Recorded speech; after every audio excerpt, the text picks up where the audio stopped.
We keep going back, stronger, not weaker, because we will not allow rejection to beat us down.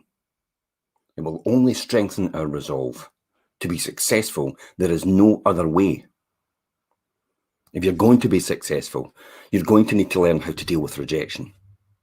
Rejection is a natural part of life. We get rejected when we aren't picked for the team, when we don't play the part, don't get elected, don't get into the college or graduate school we're after, don't get the job or promotion that we wanted, don't get the sale, don't get the raise you wanted, don't get the appointment you requested, don't get the date you asked for, don't get the permission you requested, or you get fired. You get rejected when your manuscript is rejected, your proposal is turned down, your new date or idea is passed over, your product fundraising request is ignored, your design concept is not accepted, your application membership is denied, or your offer for marriage is not accepted. Good morning, Andrea. Rejection is a myth. It's a self-created thing.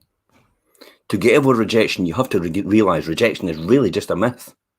It doesn't really exist. It's simply a concept that we hold in our head. Think about it.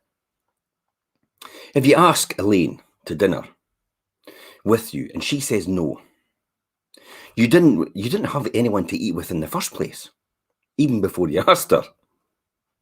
The situation didn't get worse. It was exactly the same as before. You don't get somebody that pops up and says, the little extra something like, see, mother said it wasn't right. You'll never get anything. I'm just a slug on the earth.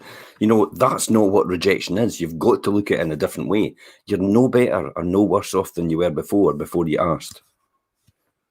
If you apply to St Andrews University and you don't get in, you weren't in St Andrews University before, and you were not in St Andrews after you applied either. Again, life didn't get any worse as a result of that. It stayed the same. You haven't really got anything to lose. And if you think about it, you've spent your whole life not going to St Andrews University, so you know how to handle that in the first place. The truth is, you'll never have anything to lose by asking. And because there's something really out there, it's possibly something to gain just by asking. So I carry a phrase with me about all the time, and I've used it a couple of times recently on people on LinkedIn. SWSWSW, who's next? Some will, some won't. So what? Who's next? Some people are going to say yes, and some are going to say no. So what? Out there somewhere, someone is actually waiting for your ideas. It's simply a numbers game. You have to keep asking until you actually get that yes. The yes is out there, waiting. Mark Victor Hansen is so fond of saying, what you want wants you. You just have to hang in there long enough to eventually get that yes. This is a story of someone who actually got 81 no's and then 9 straight yeses.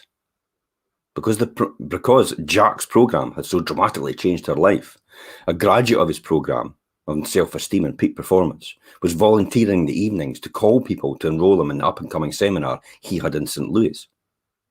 She made a commitment to talk to 3 people every night. Many of the calls turned into long conversations with people asking tons of questions.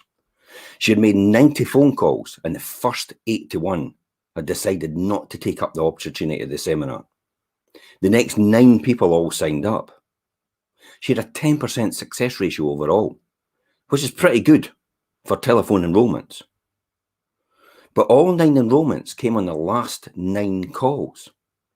What if she had given up after 50 and said, it just isn't working. It's not worth the effort. Nobody's signing up.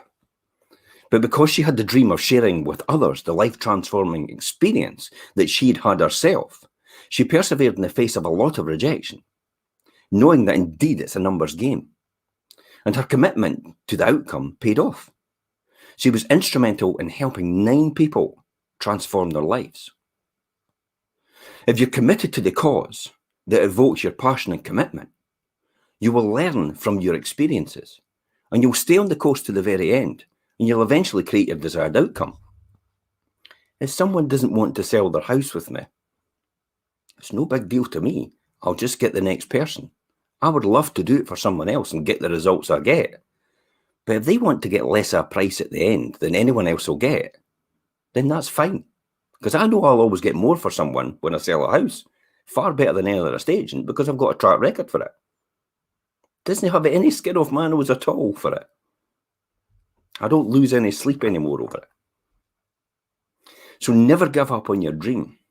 Perseverance is all important. If you don't have the desire and the belief in yourself to keep trying after you've been told you should quit, you'll never make it. So just remember to say next every single time. Get used to the idea that there's going to be a lot of rejection along the way of your goals. The secret to success is not to give up. When someone says no, just say next. Keep on asking. When Colonel Sanders left home with his pressure cooker and his special recipe for southern fried chicken, he received 1,009 rejections before he found someone who believed in his dream. Because his rejection rejected over 1,000 times, there are now 19,000 KFCs in 118 countries around the world. Would you have gone over 1,000 people saying no to you? There's the payoff. So the 1,000 no's actually came to transpire 19,000 outlets for KFC. If one person tells you no, just ask someone else. Remember, there are over 5 billion people on the planet. Someone, somewhere, sometime will say yes. So don't get stuck in your fear or resentment. Move on to the next person. It's a numbers game. Someone is actually waiting out there for you so they can say yes. And I'll see you tomorrow.